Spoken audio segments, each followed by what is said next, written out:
This is a special bonus episode of Judaism Unbound, The Orchard, on History in the Bible.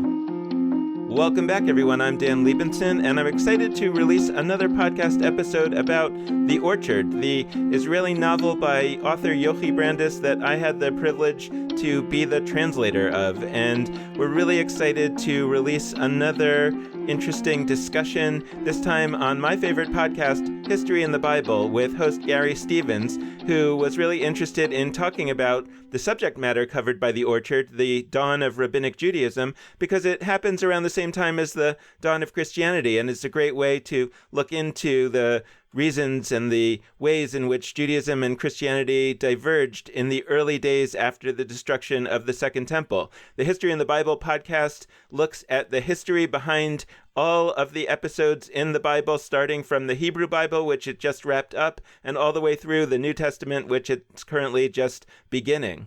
I want to report a few things about The Orchard since our last episode on it. It's gotten some great reviews, including a star review in Publishers Weekly, which is a rare event, and we're really excited about that. I also want to note that today, as this podcast goes up, March 20th, 2018, the book is currently free on Kindle for a few days. And so if you're interested in reading The Orchard and you like reading on Kindle, you should rush to Amazon and download it free. It's going to be a very limited time offer.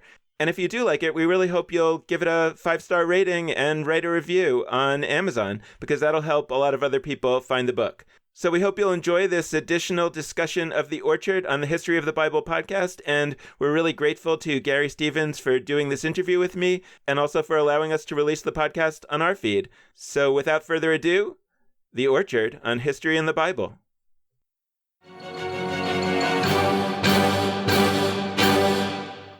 G'day, I'm Gary Stevens, and welcome to the second series of the History in the Bible podcast.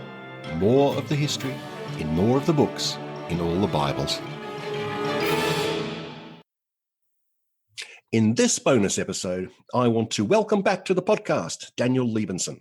Dan is a Harvard Law graduate and former law professor.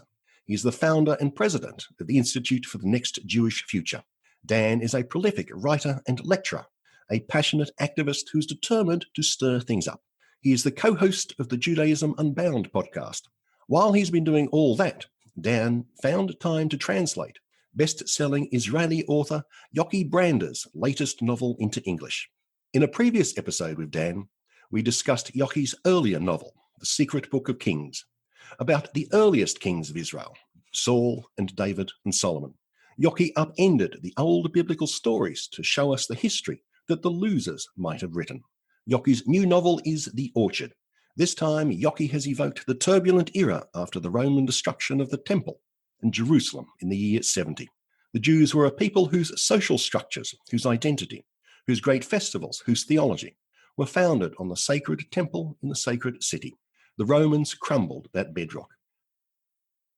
Yochi's novel tells us how the rabbinic sages reinvented Judaism, while another path was taken by the Jesus clubs of Paul of Tarsus. In The Orchard, Yochi delivers her own unique take on the times. Hi, Dan. Hi, Gary. It's so great to be back on again. Okay, now, Dan, what is the significance of this period in history? What's going on? And also, what specific period of history are we talking about? Why set a novel in this period? Yeah, so the period that the novel is set in is around the year 100 or so CE or AD. And but the novel also has flashbacks to the time around the destruction of the Second Temple, so in the 60s and 70s CE, and also the book sort of goes up until the end of the major Jewish revolt against the Romans, known as the Bar Kokhba revolt, which was about the year 135, and a little bit beyond that as well. That's the critical turning point in Jewish history, where the Judaism as we know it today was initially formed, because prior to that time, Judaism was this religion that was centered on the temple in Jerusalem, where the practice was essentially various sacrifices that were brought, whether they were sacrifices of grains or sacrifices of animals, and The rituals were conducted by the priests, who were hereditary people who got their positions through heredity, and they really just had a much more of a cultic approach to religion, and not at all the Judaism that we sort of think of today, that has to do with prayer in a synagogue and study of texts. That Judaism was formed after the destruction of the Second Temple.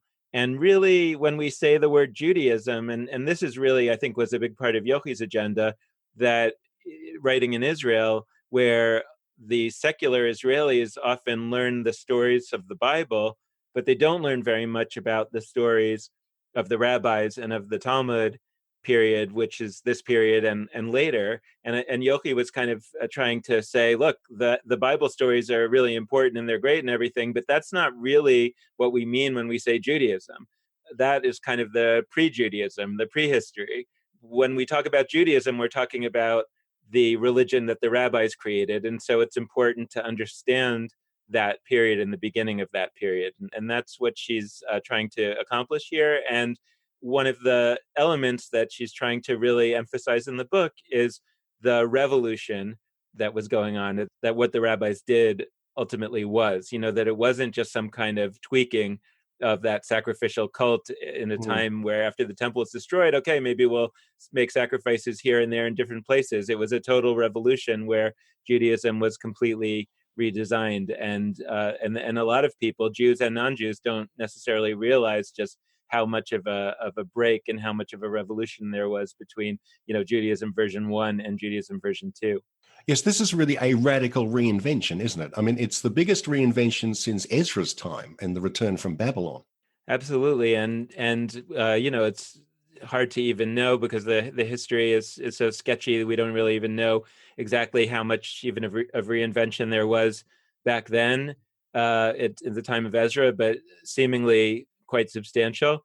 But even then, the practice was largely still around the temple or around sacrifices, and the idea of whatever the religion of Israel was, it largely had to do with ceremonies that took place at temples or a temple or altars of various kinds. And so this revolution is an enormous revolution that says, we don't do any of that stuff anymore. And now this is going to be solely about worship, prayer, and about words, about study, about how do we conduct our daily lives. And that's profoundly different Judaism from one that's primarily built around sacrificial rites. Right. Now, the centrality of the temple. Now, I'm just thinking, if St. Peter's Basilica was blown to bits, it would not cause a theological revolution in Catholicism, but the destruction of the temple did. Why was the temple?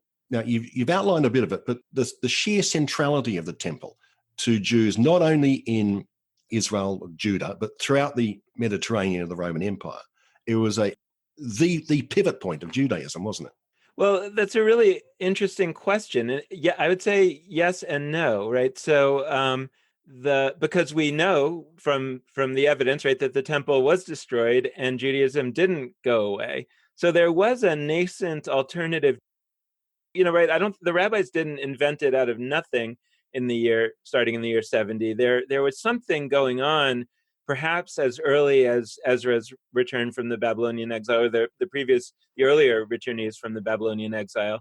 And there was some alternative Judaism going on that was in the air that just wasn't fully solidified. So there was something out there, but it is important to indicate, and I think you cover this in the History in the Bible episodes about this period, that towards the end of the period before the Babylonian exile, there was this increasing understanding of the centrality of the temple and the centrality of Jerusalem in Jewish practice, right? That prior to that, there were altars all over the place, and you could bring sacrifices, and there were priests and Levites that would do their ceremonies in different places all over the country. And over the course of time, there was really this religious revolution which centralized the practice in Jerusalem. The good part about that, I guess, if you're a priest or if you're a king, is that you kind of can get the taxes all into one place. The bad part about it is that if it gets destroyed, the whole thing is gone. So I think that really the first crisis of that nature was the Babylonian exile, in the sense of, the psalm that says, how can we sing to the Lord in a foreign land, really comes from the idea that we just finished a revolution of our whole religion that said that the only place we can do anything for the Lord is in Jerusalem. So there was this initial, struggling to say, well, what kind of Judaism can exist outside of Jerusalem? And so some of that work, I think, got done in that period, but towards the end of the Second Temple period, I think the last 100 years or so, primarily spurred on by Herod and his sort of grandiose building projects, was another effort to centralize everything in Jerusalem, I think largely for political reasons. And so when that was destroyed, it was yet another of those kind of crises. Again, I think what's really interesting is that the centralization in Jerusalem before the destruction of the First Temple, that was only happening for, you tell me 100 years or less, and right before the destruction of the Second Temple, it had only been centralized in the last 100 years or so before then. So, the sort of tragedy of it is that these destructions tend to happen, just as Judaism has reconfigured itself to be centralized around Jerusalem. Maybe that's why it happens, because it seems to tend to lead to some kind of fanaticism that then causes, some kind of unwise relations with the dominant power. Right. Now, parallel to the system of the priesthood and the temple, in this period, I think starting from mid-Hellenistic times, we find synagogues appearing. As far as I know, the earliest synagogue that we have evidence of is dated, it's from Egypt, and I think it's from the reign of the second Ptolemy. So we have these little synagogues popping up. But they're not at all connected with the temple, are they?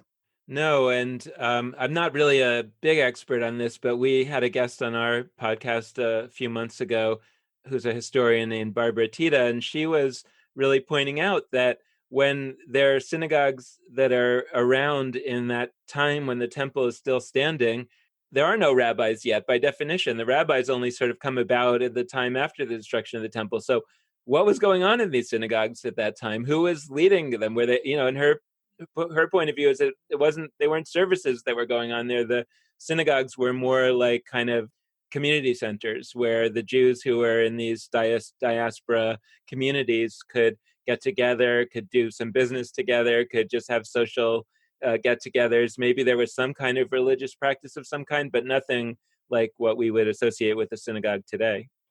Right. Now, in English, the name of the novel is The Orchard. Why is it called The Orchard?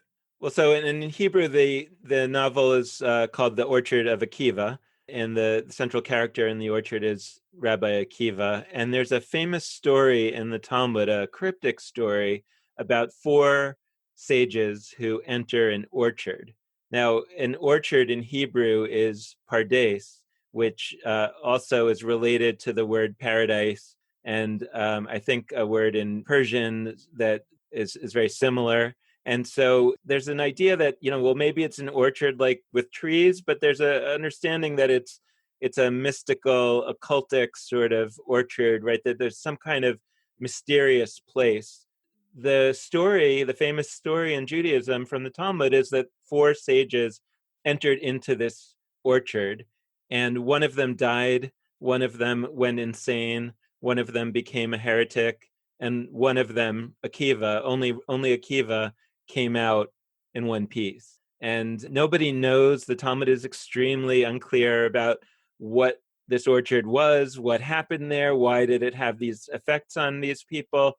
And it doesn't really give us any, or there's a few other pieces to the story, other very cryptic statements. Right, the story has been around for a long time.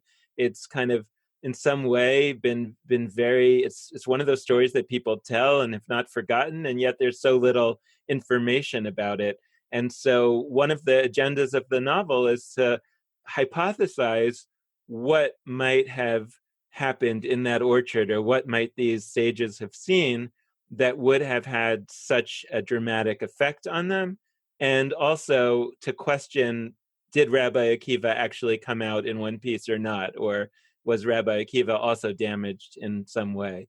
And it's a spoiler to tell you what the answer is from the book, because it happens pretty late in the book, but the book does actually tell the reader what happens, what they saw in that orchard, and what had that effect. And it it would have that effect if that's really what they saw. Like, it's a very interesting and clever solution to describing what might have happened there that would have had this momentous effect on these sages, and also that would have made what they saw there so significant that we can continue to tell the story 2,000 years later, even though we haven't known what happened there. So it's a really incredible dimension of the book that I shouldn't go into. No spoilers. Okay, now, so the central character is Rabbi Akiva, and he's surrounded by a constellation of other people. What can you tell us about the rabbi?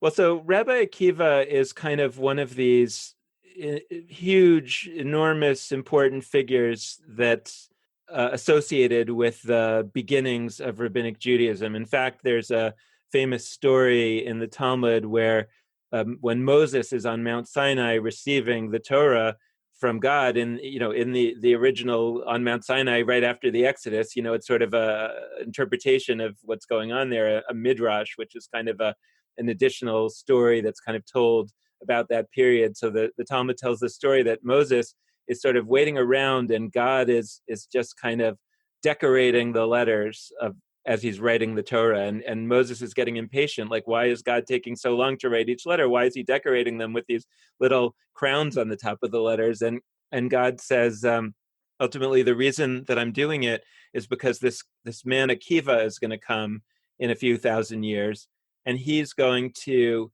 interpret many, many ideas and laws from each decoration on the letter. There's some idea that Akiva was this enormously creative, enormously significant person who essentially created Rabbinic Judaism out of his interpretation of the Torah, but that his interpretation was so creative and so incredibly significant that the only way that you could explain it is that he wasn't even only interpreting the words, he must have been also interpreting the design of the letters, because and the point is that he added so much, right? Either he created it out of whole cloth, or we're going to have to find some way to explain that it was really an interpretation, when that's really hard to do.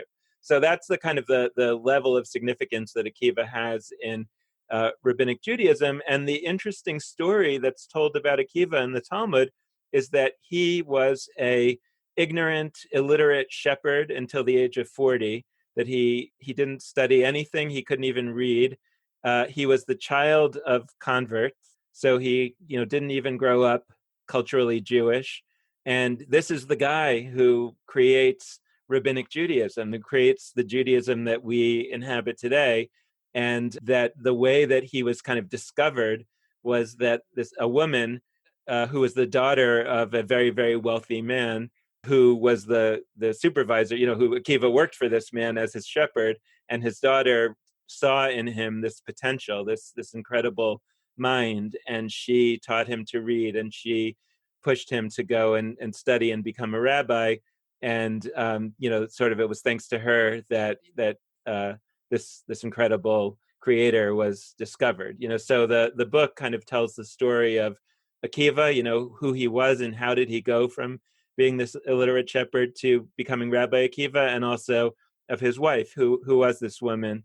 Her name is Rachel in myth, and how did she come to see him as for the potential that he held. And I think what the book does that's really interesting too is that although the story of Rachel discovering Akiva is told in the Talmud, very, very little else is said about Rachel, as is common in the Talmud and in most books of that time, that the women's perspective is not really given. And this book kind of explores, well, what would Rachel's life have been if the story is true? And, one of the really interesting dimensions of it is that, well, if he had gone off to study and become a rabbi, that means she was abandoned, and that means she would have had to provide for the family, and what would that have been like? And ultimately, the story is one in which Rachel suffers a great deal in order to sort of bring about this revolution for Judaism. Oh, okay. Now, actually, can you give us an example of one of Rabbi Akiva's interpretations? One characteristic of biblical poetry that's important to understand, sort of from an academic standpoint, is that in biblical poetry, it's often the case that something is said twice. So right? So there's an echo, and so you say, I'll sing a song to the Lord. Uh, I'll dance to the Lord with timbrels or whatever, and it's really just the same thing said twice.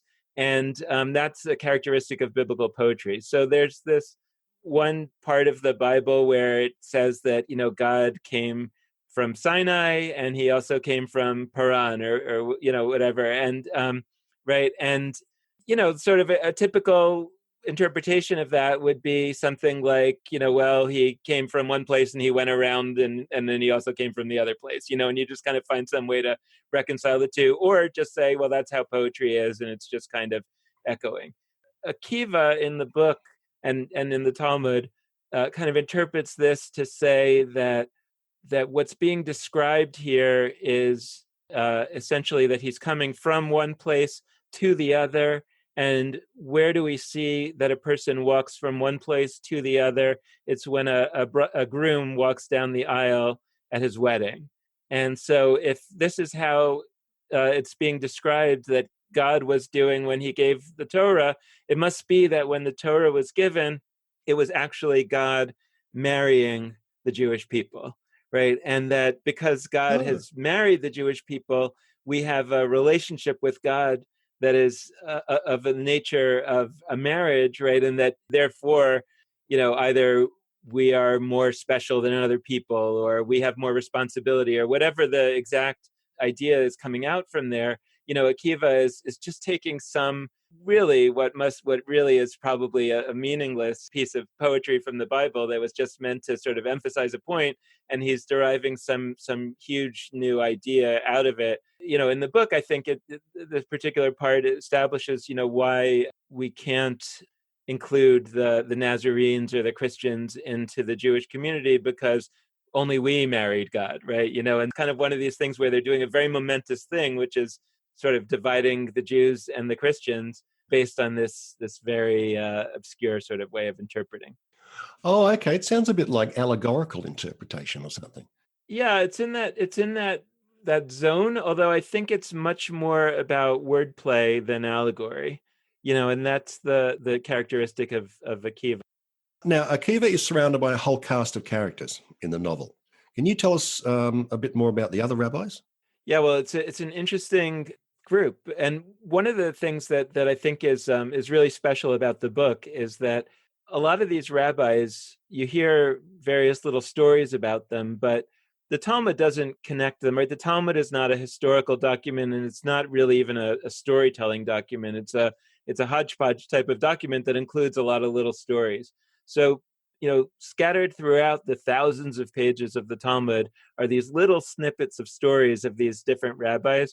And at least speaking for myself, having studied it for so many years, I never thought of these rabbis as characters, and so there would be a story here about Rabbi Eliezer and a story here about Rabbi Eliezer, but it never really kind of hit me that it was the same guy, because these are in completely different places, and there was never sort of any sense of who is this person as a character. So one of the things that the novel does is it really sort of paints these rabbis as characters. There's a number of interesting sort of character types here, right? So there are some rabbis who are from priestly families, and in a certain way, right, these are the ones whose world is being rocked the most, because in the previous form of Judaism, they were the top of the top, but now they're just kind of one of the people.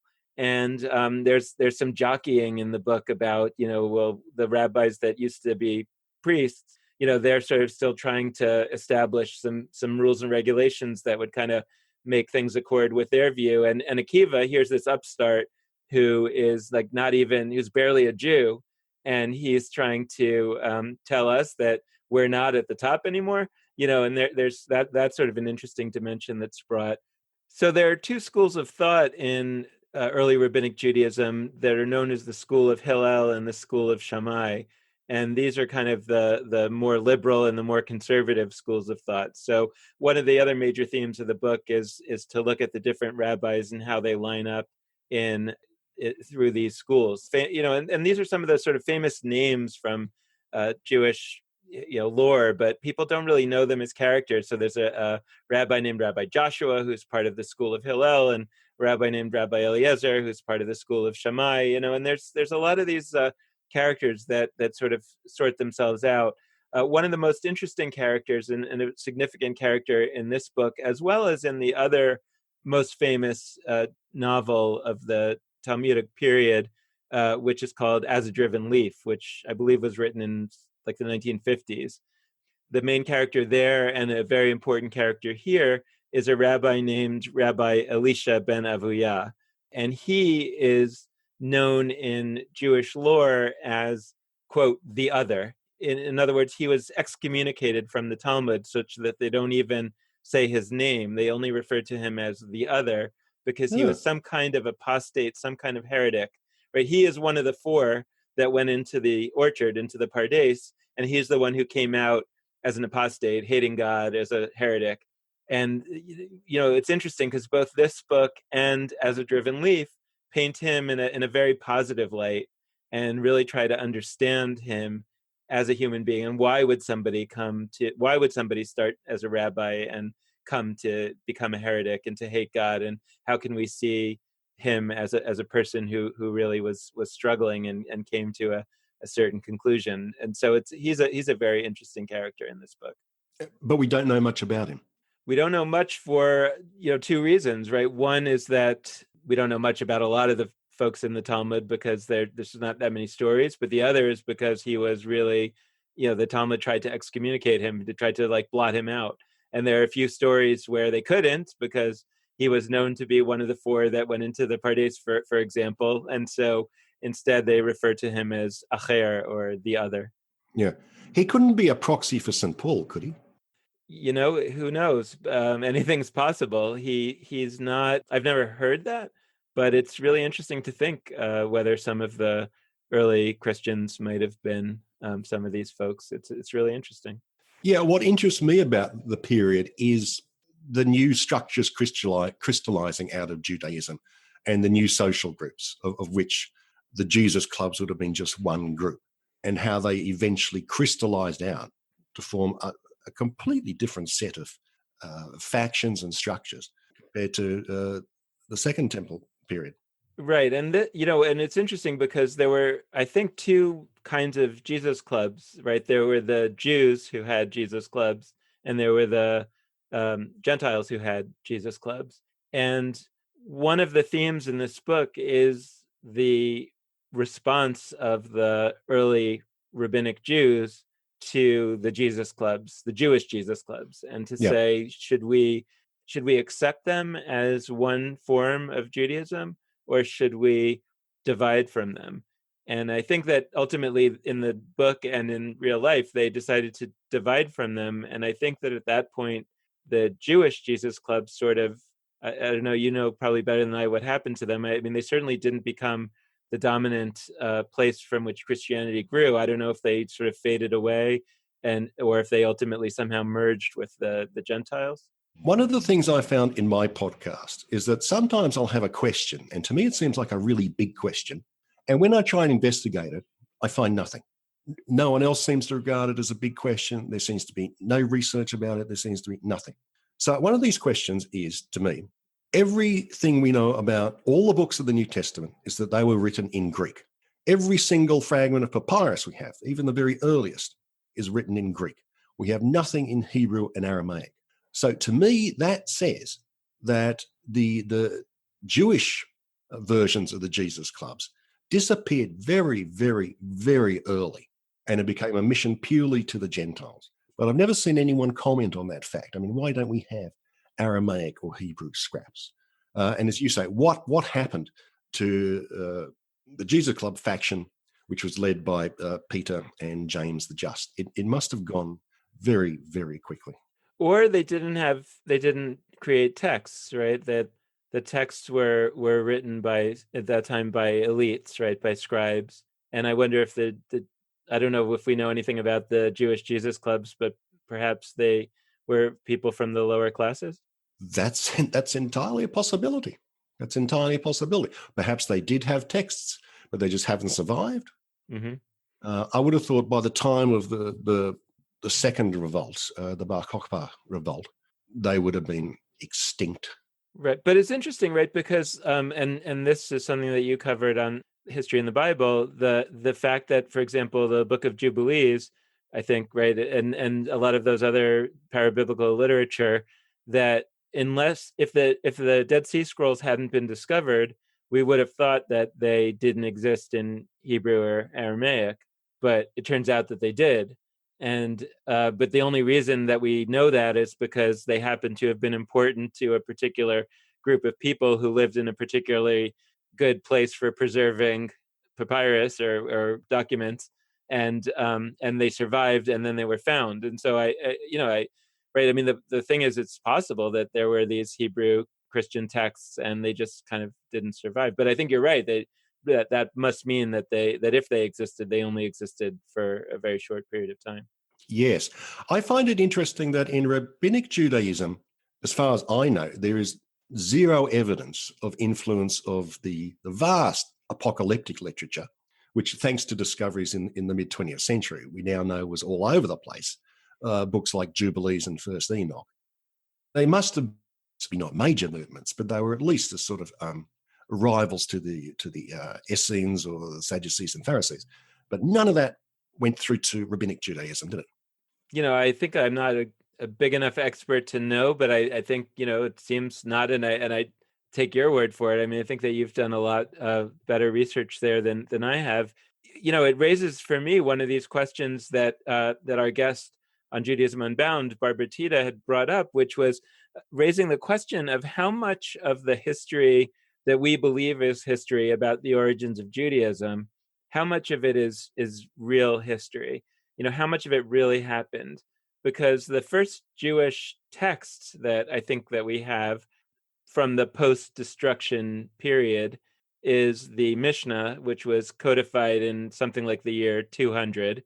And so from the year 70 until the year 200, we have, over 100 years that we don't really have text. So the question becomes, was there really this period of experimentation and of creation of something new during this period, which was close to the time when the various apocalyptic Second Temple literature was written, and that somehow that stuff was just ignored and the rabbis were just interested in something else? Or is it possible that Rabbinic Judaism was really formed, 100 years later, by which time that literature may have already kind of been lost or been associated with Christianity in some way, and that the Rabbinic Judaism that it was much more discontinuous than we imagine it to be, that it wasn't people who just left Jerusalem. And the story is the famous story, and this novel has this story in it, that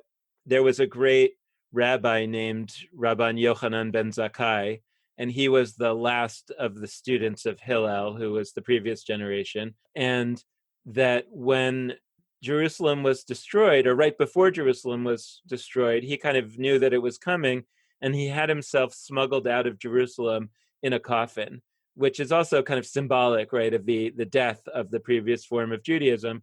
He smuggles himself out of Jerusalem in a coffin, and he is taken to Vespasian, who is the Roman general at that time, who is leading the siege of Jerusalem. And Yochanan ben Zakkai has some kind of vision, and he tells Vespasian that he's going to become the Caesar. And then very soon thereafter, Vespasian is told that the Caesar is dead and that he has actually been chosen as the new Caesar. And he somehow recognizes Yochanan ben Zakkai as some kind of a prophet, and he grants him a wish or some wishes. And Yochanan ben Zakkai's primary wish is that he wants to be given the city of Yavne or Yamnia and its sages. And there's an idea, and Yavne or Yamnia becomes known as the birthplace of Rabbinic Judaism in legend, right, in memory. Now the question is, did that really happen? Right, and our guest Barbara Tita raised a lot of questions about that and said, we don't really have any evidence other than that story in the Talmud that that anything was happening in Yavne, other than it was some kind of a Roman garrison town. There was no evidence that there was a academy of Jewish sages there. So it's very possible that this entire history, this entire early history of rabbinic Judaism is nothing but a Talmudic legend that was written, 100 or more years later. So it's really interesting to wonder, because like you say, if Yavne really did exist at the time of the destruction of the Second Temple, you would expect that apocalyptic literature would have been part of the game there and would have taken a more significant place in Judaism. So it's a really interesting, it's almost like, was that kind of evidence that the dog didn't bark? So I wonder. It is a good question, isn't it? I suppose if we knew more about how the book of Daniel managed to make it into the Bible, into the Tanakh, because that's the only thing which is anything like apocalyptic in the Hebrew texts. And it's only half an apocalyptic book, really, isn't it? I mean, the first half is a cutesy little folktale, people being trialed, and it's only the second half which is an apocalypse. So I wondered, did the rabbis know about all the swirling apocalyptic literature and thought, no, this is all just comic book stuff? But if we eliminate it entirely, then people will be going, hey, where's the Superman comics, guys? Because we know they exist. So we'll just have this little bit in Daniel. Maybe it's that. I don't know. Is Daniel the one? Is it Daniel that kind of in some ways is kind of a Hasmonean time document that kind of paints the Hasmoneans in a positive light? It was written in the very early stages of the Hasmonean revolution, insurgency, because there are bits in Daniel which you can date to the time of Antiochus IV, who's the guy that Mattathias rebelled against. So the very earliest stages of the Hasmonean times. So it was written no later than then. I mean, because I kind of have some theories about the Maccabees, the Hasmoneans, that they, during the time of their political dominance, that they were propagandists who really like to, have the literature and the holidays that really emphasized their rule. And the rabbis didn't think much of the Hasmoneans. They didn't like them, but they didn't want to erase their literature, so they would reinterpret it, but they didn't get rid of it because so famously is Hanukkah as a holiday, not a text, but that Hanukkah was clearly the Hasmoneans' kind of Independence Day, their holiday that celebrated their victory. And the rabbis didn't get rid of Hanukkah, but they reinterpreted it as that it was mostly about this miracle of a candle oil that didn't run out, even though it was only enough for one day, but it lasted for 8 days. So they kind of de-emphasized the Hasmoneans, but they preserved their holiday. And my theory has always been, it's kind of like, what if there would be some change in the world today, in America, and if they tried to get rid of Thanksgiving, people would be very annoyed about it. People in America like Thanksgiving. But if you want to reinterpret it and say it wasn't about the first time the Native Americans and the English sat down for a meal, people would probably be okay with it if we gave it a different interpretation. But let's not get rid of Thanksgiving because we like it, because it's a good time for us to get together with family. So I think that there's the texts that kind of were in the canon at the time of the Hasmoneans, or at the time, whenever sort of a key part of the Jewish canon was established. The rabbis didn't want to get rid of those, but they found other uses for them. Oh, okay, that makes sense. I suppose I hadn't picked up on the reinterpretation of Hanukkah as a miracle holiday, I suppose, with the everlasting oil and that sort of thing. In my head, it's always been Hasmonean Victory Day.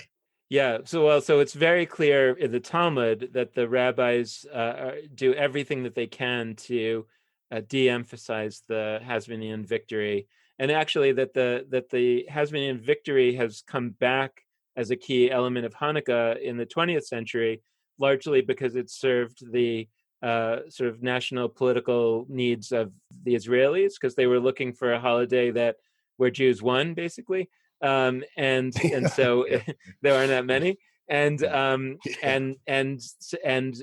in America, in the early mid 20th century, when the Jews in America felt not included, and that there was anti-Semitism, and that also this idea that we had heroes of our own was valuable from a kind of pride standpoint. And so in both places, the Hasmoneans were kind of re-emphasized again, but that was a 20th century innovation. From the first century to the 19th century, pretty much the Hasmoneans were highly de-emphasized in Judaism. Well, that I didn't know. Okay, that's very interesting. And actually, that's a prime example of reinterpreting things, isn't it? Huh. Yep. Reinterpreting them twice, because they got reinterpreted out and then back in again. Yeah. And who knows what further interpretations may be made. Right. I hope they don't remain for long. You're not keen on that one? I'm not a fan of the Hasmoneans. Now, what has sometimes struck me is how bad the ancient governance of first the Kingdom of Israel, then the Kingdom of Judah really was. I mean, there aren't that many kings which the Tanakh or the books of Maccabees portray as competent, excellent individuals. I think in their defense, though, I think that there isn't a whole lot of history of good governance in the ancient world. And even when there's effective, I mean, there's two issues. There's incompetent governance, which there's a lot of, and then there's also competent but brutal and ruthless, which I think is often more common in places like the Roman Empire. So, it's like, partly I agree that there's a lot of history of terrible governance of both kinds among the Judeans and the Israelites and everyone. But I would say sort of on the positive side, there's at least there were a lot of writers, prophets, scribes, and people who were trying to turn lemons into lemonade by writing some good literature critiquing those bad governors. And that's the stuff that's really survived. It's like that's what I think is interesting about all this, right? Look, I mean, they were in a particularly terrible geographic location that was constantly putting tremendous pressure on the rulers, whoever they were, and they didn't do a great job of handling those pressures. But there were, what's interesting is the literary community that and how did that come to be? Was that a creation of some of the kings that recognized the value of the art and the prophets, or was that somehow was there a strong community and who supported them, right? That was able to sort of give rise to that literature that is really what the legacy has been, and Rabbinic Judaism clearly doubles down on that and says, right, because in a way what Rabbinic Judaism is all about is saying in a period where we have no governance at all, right, we're not in charge of our own governance at all, it's only about the literature. And that's sort of the story of Rabbinic Judaism, that it's a religion that's primarily about literature and almost not at all about social control from a political standpoint. That's a very good point. I mean, the rabbinic literature pretty much drops historical narrative as a literary form, doesn't it? It stops talking about history. Yeah, in fact, one of the ways in which at least the tradition has talked about the Talmud is that there's sort of no history in it, so that it's often talked about as a glorious thing that you can have a page of Talmud in which rabbis are debating points, and these rabbis lived hundreds of years apart from one another. And that's sort of seen as one of the virtues of rabbinic literature, that it creates this conversation across the ages. Well, I mean, I was going to say that it's not what the novel's about. It's not what was going on at the formation, but the truth is it is what the novel is about, right? Is that in a way the genius of Akiva is to see the text of the Torah, the Bible, as a starting point, not an ending point, and to see it as open to interpretation, open to further conversation, as opposed to what I think people are often taught in Judaism and in other religions, that the great interpreters lived in the past, and ours is just to follow what they told us. For me, what's interesting about the section with Paul is that it's picking up on two tiny things, one from the Talmud and one from the New Testament, the book of Acts, and it's turning them into this huge story. And I think it's really interesting, right, that there's this story in the Talmud that Rabbi Eliezer was arrested for minut, which is often translated as heresy, but it seems to have something to do with Christianity. And so there's some hint, some notion that Rabbi Eliezer had some kind of connection to Christianity, or at least that the Roman governor thought that he did. And then the other little piece is that in the book of Acts, there's this story of St. Paul, that he comes to Jerusalem and he's attacked by the crowds, and his nephew saves him from the mob. And Yochi puts together these two snippets of stories to tell this whole story about how Paul is the uncle of Rabbi Eliezer, and they actually have this deep and significant relationship. And I think that there's a way in which what Yochi is trying to say in this book and to explore in this book in general is that there is a strong familial relationship between Judaism and Christianity, and that, like many familial relationships, it has the potential for tremendous pain and tremendous dispute about, who's the true carrier of the truth, and yet there's also this deep sense of connection, and that there's a tragedy in the separation between Judaism and Christianity, and that tragedy of separation has led to other tragedies down the road. And I think it's a pain, there's a lot of pain in the book. I think that it's, I don't know if this is what Yochi intended, but I felt that the wife of Rabbi Akiva, Rachel, in some way symbolizes the old Judaism, in the sense that she recognizes that it's going to have to be something new, and she recognizes that the genius is going to come from someone who's uneducated, someone who's not invested in the old way. And she actually identifies him and gives him the resources and gives him the permission to become and create something new, and she suffers terribly as a result of it. And she understands that in some way, this is also her doom. And so I love, to me, it's a beautiful character, whether Yochi intended it quite this way or not, that Rachel in some way represents both the understanding that something new is needed, and the understanding that that's going to sort of mean her own death, or her own near death. And I think that also in the way that the book treats the relationship between Judaism and Christianity, there's also this navigation between the pain of family relationship, the pain of separation, and an effort to try to sort of understand perhaps what could have been if it had been otherwise. Yeah. Oh, that's very interesting.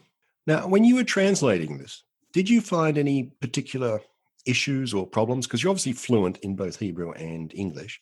So were there any really interesting challenges? Yeah, it was very difficult in one special way, which is that according to, that Akiva's genius, at least according to the Jewish tradition, is largely a genius that has to do with wordplay. And to translate wordplay is very difficult. Right, because the wordplay is different. And often in Hebrew, wordplay has to do with letters being doubled, or some way in which one word is a homophone for another. And one example that I talked about on our podcast too, but there's a scene in the book where Akiva is interpreting the famous quote from the Bible, "Love your neighbor as yourself," and he's trying to tell his wife that you should love your spouse as yourself. And in Hebrew, the word for neighbor or friend in that quote is reacha, and the word for your spouse is rayatcha. And so you can hear reacha, rayatcha. It's a very similar sounding word, and there's really just sort of a one-letter difference. So the wordplay there is quite straightforward in Hebrew. Whereas in English, if I'm translating it as, he's reading it, love your neighbor as yourself, and then he's saying, and therefore I understand you have to love your spouse as yourself, it makes no sense, and it just seems like a non sequitur. So the challenge as a translator is to say, well, and at least my point of view was that the important thing here is to show that Akiva is playing with language and that he's creative and that he's finding ways of spinning out some linguistic matter into something with deep meaning. And so I actually sort of intentionally mistranslated that. Instead of saying love your spouse as yourself, he says love your favored as yourself, because my thinking there was that favored and neighbored rhyme. And so at least there's a sense that there's some similarity between the words. And then I added an extra sentence, right, where he says, and who do you favor the most, if not your spouse, or something like that, right? So you kind of capture the point that's trying to be made there without directly translating. And what that means, though, is that if somebody is reading it in English and sort of thinks that they are getting the exact linguistic gamesmanship that Akiva is doing, they're not, and that's a difficult thing to say, so that readers of the book shouldn't imagine that they necessarily know exactly what Akiva's creativity was there, but hopefully they understand that his superpower, such as it is this incredible linguistic creativity, even if they're not getting the exact way that it's done, but they're experiencing it. So that was a real challenge in doing this. Were there ever times when you were pulling your hair out, or were you treating it as sort of a really intriguing puzzle?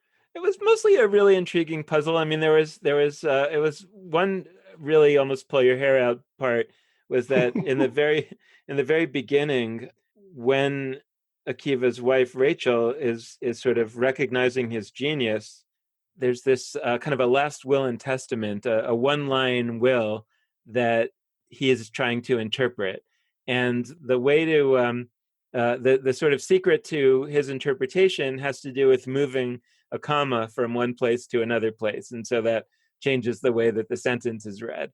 And you just had to find just the right way to write this sentence in English so that moving a comma would change the meaning of the sentence. It has to be substantially different in English than Hebrew. So it was, and it's not that easy in English, since English is just a much more the grammar is sort of much more complex, and so it's hard. It's a lot harder to write a sentence like that in English. So I remember spending quite a while trying to figure that one out.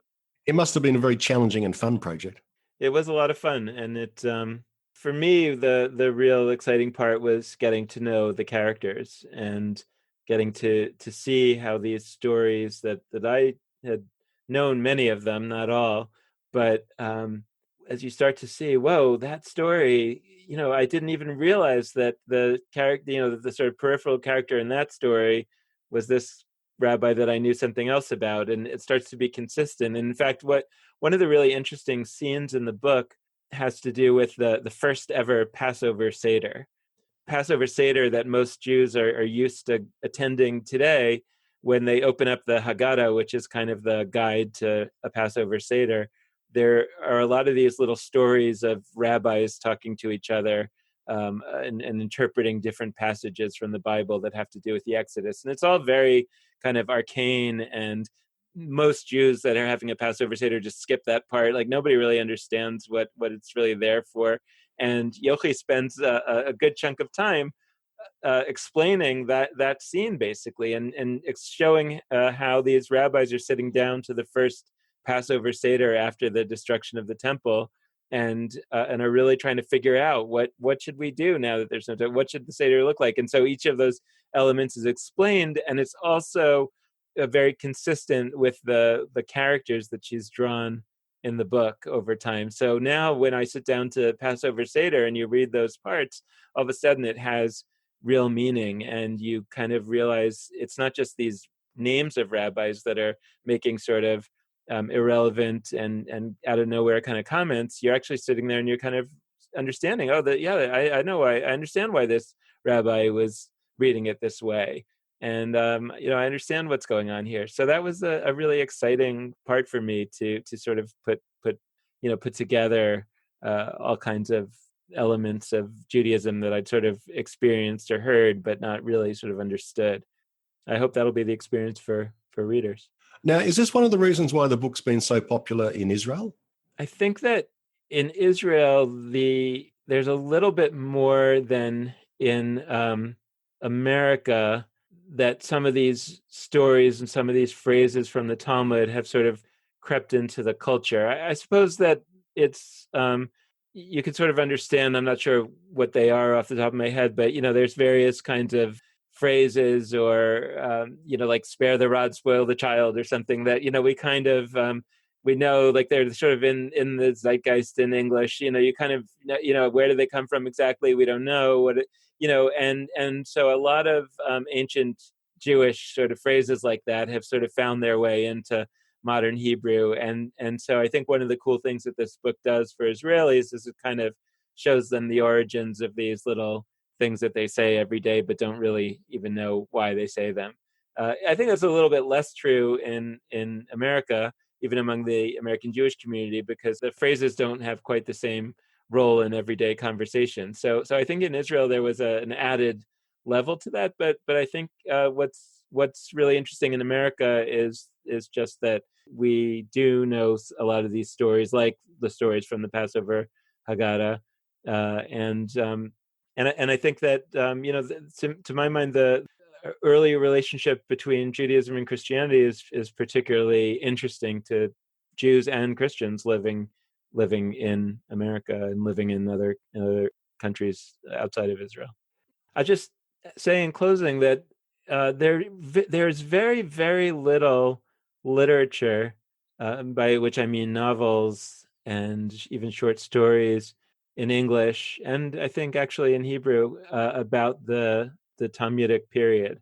It's funny you talking about the apocalyptic literature, but here's this period of 2,000 years or so of Jewish history, and there's very little literature other than religious literature written about it. And whereas we seem to have a lot of biblical novels, and we have a lot of in the rabbinic period, there is a lot of midrash, a lot of retellings of the biblical stories in the Talmud or in other literature. So it feels like in many ways we know the Bible very, very well, even though the Bible is not really, and here I mean the Old Testament, is not really the foundation of Judaism or Christianity. And I always think it's really interesting when Christian friends of mine talk, and they sort of talk as if Judaism is really based on the Bible. And Judaism is not based on the Bible. Judaism is based on the Talmud, just as Christianity is also not based on the Old Testament, it's based on the New Testament. And it's remarkable that we know so much about the Bible, but we know so little about the characters that are the ones who really created the Judaism that we still inhabit. And I don't know if that's equally true about Christianity. I think to a large extent it is, right? Because we know the stories of Jesus, but we don't really know the stories of the people who kind of put together the actual Christian practices that are dominant in the world, right? And so I think what this book contributes is a little bit of a step in the direction of being able to understand some of the forces that were in play, and also some of the human beings, at least as we know them in legend, who were the early creators of the Judaism that we actually have and that we actually know. And also there's some in the book about the Christianity that we know.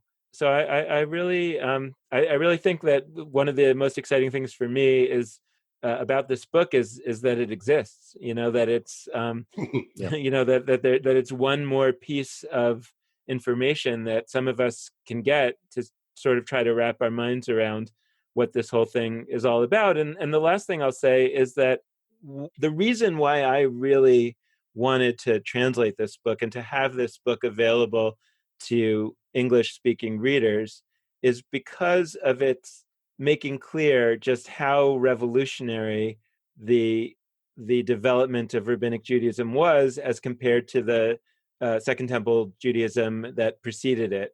Because for me, I do think that there's some sense where people are afraid to make changes today, even though the Judaism that we have is not working for a lot of people, but they think that it's the way that it kind of has to be. And there's part of me that feels that if we could establish that the Judaism that we have was a major departure from the Judaism that preceded it, and that it needed to be because of the change of various social circumstances. And it wasn't only the destruction of the Second Temple. It was all kinds of other reasons that sacrificial cult-based Judaism wasn't working, that today we could be more bold and more willing to take some experimental chances with Judaism today. So that's, for me, that's kind of what's at stake in having this available out there. Okay, so to use a cliche, today's Judaism isn't written in stone. Yeah, exactly. Exactly. Oh, well, thank you, Dan, for that. And I hope that the book sells well in English. Thank you. I hope so too. And is very illuminating for a lot of people. No, well, thanks so much for having me on and having me to talk about it. I do tell everybody that I appreciate that people enjoy my podcast, that I always tell people my favorite podcast is History in the Bible. Oh, thank you very much indeed. And people, remember to listen to Judaism Unbound. Thanks for listening. For maps, charts, and diagrams, check out my website, www.historyinthebible.com.